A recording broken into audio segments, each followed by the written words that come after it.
All right, thanks very much, Tony and Tim. So Tim McClune's going to go find him. He's going to run a 26-mile marathon. He's going to wind up running 52 miles just trying to find the guy that won the Honda. I bet he finds at least one of the people. And then he'll drive it back. Don't go away. We've got a lot more to come. This is the 11th running of the Los Angeles Marathon. We're coming back.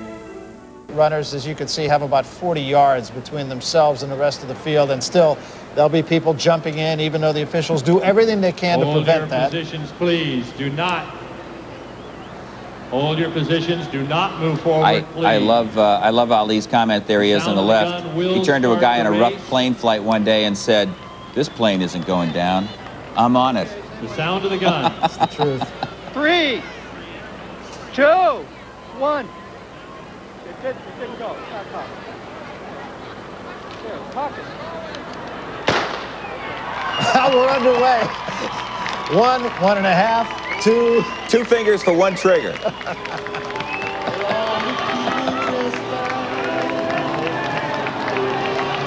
Well, I don't think these athletes will misfire today. You know, this is the day they have prepared for. And there you have a couple of guys who are going to be holding on to parking meters a little bit later if they keep up that pace. But again, we pay tribute to all of these people. We won't be able to do that again in the race. And I just am always sensitive to the goal setting and in many cases 6 months of training that many of these people have kind of built their day around, with the help of their spouse and their kids and the support along the way that all will provide. Well, it really is something special. And as we said, of these 19,000 runners, 19,000 and change, I mean, everybody has their own idea of why they're doing it. Everybody has their own expectations. There is a common goal, however, and that is 26.2 miles, which feels like about 126. You know, somebody once said, if you want to run and win a race, run 100 meters. If you'd like to experience life for something that will stay with you forever, run a marathon. And it's true. The goal setting and the experience of setting a positive thing for you, something maybe you don't think you could ever do, and once you achieve it, it's something you will never forget, and it can affect the positiveness of your life thereafter. And the fun part of the race is you see back in the pack, people carrying the big letters and numbers and dressing up. Let's go once more down to the start-finish line. Tony Hernandez is there, and this time he really is amongst the maddening crowd. Tony? That ties the city together. And running to a different drum right now is the elite pack as you take a look at the men's leaders. And again, there's really not much point even in telling you who's in first place, who's in second place. This is really very much up for grabs, and I have an idea it's going to remain that way for a good portion of this race. Let's take you down right now to the Crenshaw district where Brian Jenkins is holding forth. Brian? We're at Crenshaw on Rodeo, and runners are coming through right about now. A big crowd, got a party going on just to the left of me here. So you can hear it's live. A lot of people out here cheer these runners on. We've had some of the wheelchair people come through, but right now most of the runners keeping a pretty good clip. It's nice and cool still. It was warming up earlier, but it seems like the cloud cover came through and kind of cooled things off. So good pace going, and a lot of lively folks out here. We're just enjoying it. Back to you, folks. All right, thanks, Brian. Lively the opportunity. Doing it is Tim McClune. Let's get out to the race course for Tim. And Tim, how's the race going for you so far? Well, we've arrived at about the halfway point, and I'll tell you, things have gotten a little more quiet out here. You know, you get a lot of exuberance for the first 5-10 miles, but now these people realize they're in for it. And quite honestly, you can see that I think the humidity is closing in a bit, like we had said earlier. It's pretty warm out here, so some high aspirations have sort of come back to earth here. But we're going to have a good story for you in a couple of minutes. Back to you guys. You know, in all seriousness, Tim, you look pretty strong. This is the best race I've seen you run since we've been together here. I thought we made a deal that you guys were going to run the race this year and I was going to sit in the studio. No, next year. Next year we're going to do that. Well, I'll finish. You know when we're going to do that, I'm finishing this year. We're going to do that when the Nets win the championship.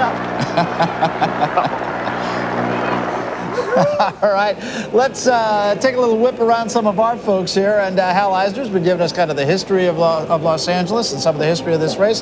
Hal, what do you got for us this time? Well, I got to tell you, here at the halfway point, you see all kinds of things. Of course, the crowd is thinning out just a little bit. You see the grimaces, you see the serious faces like this guy. Smile, smile, smile. You only have 100 miles to go. You okay? All right, good. And then you see the people over here. Well, look at this.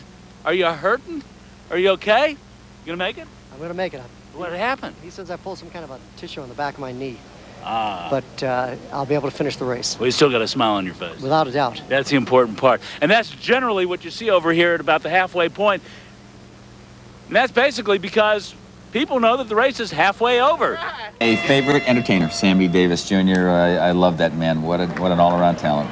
And a little talent there, too, from some of the high schools here in the city of Los Angeles. That's what we're going to be doing for the next hour and a half. We're just going to be kind of giving you the flavor of this whole race. Not only the race, but the race behind the race and all the things that go on all sides of this running of the Los Angeles Marathon. It really is a good time, and they call it the world's biggest block party, and it is just that.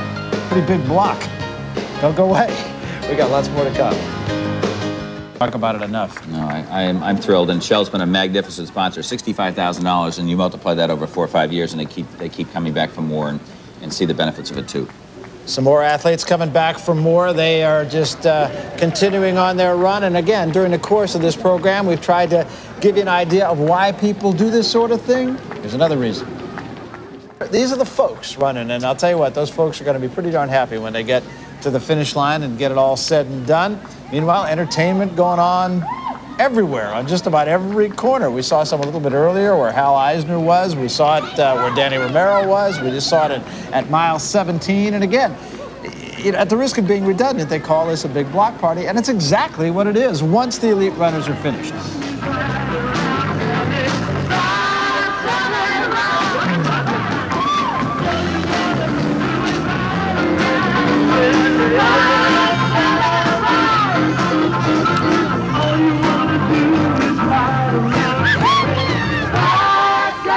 Well, Danny Romero having a good time there, singing along with the folks. The race goes on, too, and as we said, it's going to go on for a good long time. We've talked earlier about the fact that people run this race for very different reasons, and we're going to have an opportunity now to take a look at another runner, another reason, another race, and yes, another story. Line where Tawny Little has been holding forth. Tawny, what have you got for us this time? Talk about it enough. No, I'm thrilled, and Shell's been a magnificent sponsor. $65,000, and you multiply that over 4 or 5 years, and they keep coming back for more and see the benefits of it too. Some more athletes coming back for more. They are just continuing on their run. And again, during the course of this program, we've tried to give you an idea of why people do this sort of thing.